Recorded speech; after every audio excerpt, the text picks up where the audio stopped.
Good morning, I'm Niva Manu, and this is your morning news fix for Tuesday, 23rd of January.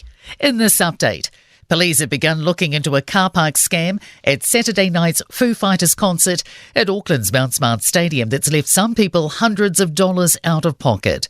A man in a high-vis vest directed traffic to a private parking lot, charging them $20 to park their vehicle.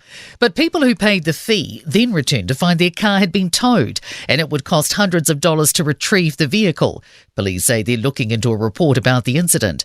Our newsroom understands police have an image of the man allegedly involved. A coordinated treatment strategy could help sufferers of both long COVID and chronic fatigue syndrome.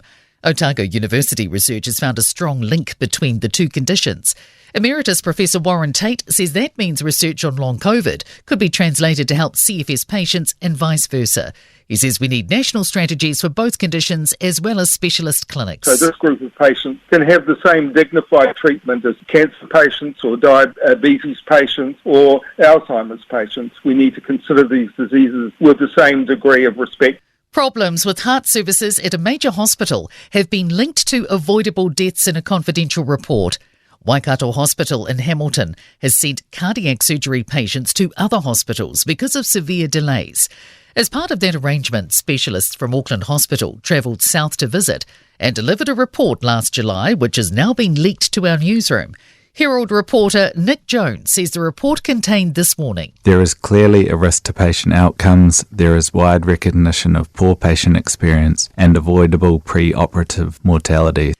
The Commerce Commission's investigating whether the practices of the two big supermarket chains comply with the Fair Trading Act.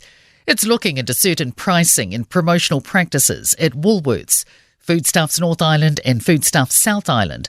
Consumer NZ launched the complaint to the Commission last year after asking shoppers for examples of unclear or misleading prices.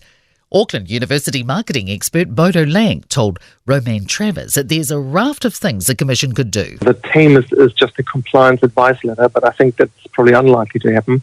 And the stiffer ones are court proceedings where they can be fined hundreds of thousands of dollars. It's been a positive season of international arrivals for Biosecurity New Zealand. More than 600,000 air passengers were screened in December, the vast majority complying with the rules. A similar number of infringements were issued as similar years, around 900 in total. Northern Commissioner Mike Ingalls says fresh produce and plant products remain the biggest concern coming through with arrivals. And in sport, Alexander Zverev has survived his second five-set epic of the Australian Open to better Britain's Kiwi race Cam Norrie and advanced to the Australian Open quarter-finals.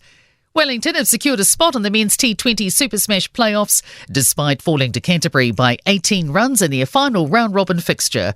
The Firebirds qualifying third ahead of the Central Stags on superior net run rate. Wellington Phoenix midfielder Tim Payne's been hit with the two-match suspension following his dismissal in the A-League draw with Melbourne Victory. I'm Niva Manu. That's your latest news fix. We'll be back with the next update at midday from the Newstalk ZB newsroom.